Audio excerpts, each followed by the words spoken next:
बोलना चाहता हूँ, क्योंकि वैसे अध्यापक और छात्रों की कभी विदाई नहीं होती है, क्योंकि ये अध्यापक और छात्रों का ऐसा रिश्ता है जो जीवन पर्यंत चलता रहता है। क्योंकि एक जो अध्यापक होता है वो भी पूरी ज़िंदगी एक छात्र ही रहता है, क्योंकि वो खुद पूरी ज़िंदगी कुछ ना कुछ सीखता रहता है और बच्चों को सिखाता रहता है। लेकिन क्योंकि आज आपकी अंतिम क्लास है ये, उसके बाद में आप एक जिम्मेदार नागरिक के रूप में आप आगे आएंगे, क्योंकि अब आपकी जिम्मेदारी है वो आगे बढ़ेगी। इतने दिन तो आप घर वालों के या अध्यापकों के कहने से यहाँ पे पढ़ रहे थे या आगे जॉब भी कर रहे थे, लेकिन जो आगे की जो समस्त जिम्मेदारी आएगी वो आपको वहाँ आपको कोई गाइड करने वाला नहीं होगा।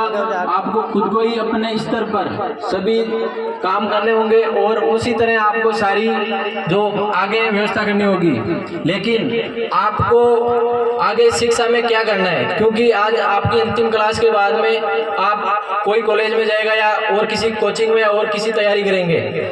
लेकिन मैं जो बातें बता रहा हूँ उन पे वैसे ध्यान तो कोई नहीं देते, भाषण पे कोई सुनते नहीं है ना, क्योंकि तेजल सुपर डुपर ये गाने आएंगे तो सब खुश होते हैं ना। बाकी अगर मेरी बात से अगर एक भी स्टूडेंट को अगर फर्क पड़ता है तो मैं अपने भाषण को है ना अपने आप को धन्य मानूंगा, है ना।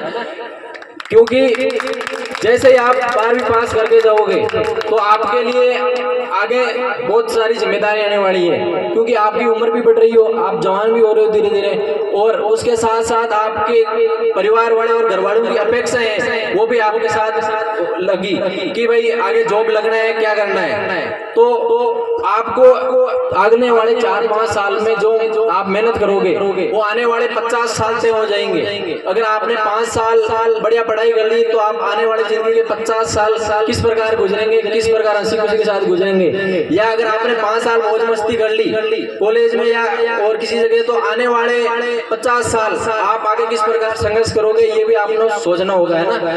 क्योंकि अभी तो आपने कुछ नहीं किया है, अभी तो चंद कदम मुट्ठी पर जमीन अभी सारा आसमान अपना बाकी है, क्योंकि सारा जो संघर्ष है सारे संघर्ष की जो है वो आगे सामने है आपके। और आप जैसे यहाँ से जाओगे, क्योंकि आप एक छात्र होता है उसके सामने 12वीं तक उसका लेवल उतना ही होता है, सोचने की इतनी क्षमता होती है कि वो मतलब सिर्फ जो बताते हैं वो पढ़ लेते हैं। लेकिन आगे क्योंकि कोई बताने वाला आपको होगा नहीं, और आपके घर वाले पूछेंगे किससे, जो आपके परिवार में जॉब लगी हुई है ना, जैसे मामा जी है, ताऊ जी है, उनसे पूछेंगे कि मेरे बेटे को किसकी तैयारी करवानी है। तो वो क्या, उनको आपकी क्षमता के बारे में पता नहीं है कि आपकी मैथ कैसी है, आपकी साइंस कैसी है, आपके कौन सी सब्जेक्ट स्ट्रॉन्ग है, कौन सी वीक है। लेकिन एक जो शिक्षक है यहाँ से जो हम आज आपके साथ रह रहे हैं, उनको हर सब्जेक्ट और हर चीज का पता है कि आप में कितनी क्षमता है। तो आप अपने घर वालों से ये रिक्वेस्ट करना कि एक बार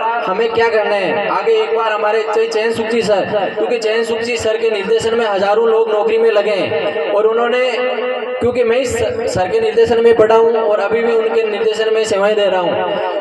तो आप, क्योंकि चयन सुख जी ने आज कम से कम 15-20 साल से उसी फील्ड में, और हर एक बच्चे की नस नस जानते हैं कि कौन सा बच्चा किस फील्ड में बेस्ट करेगा।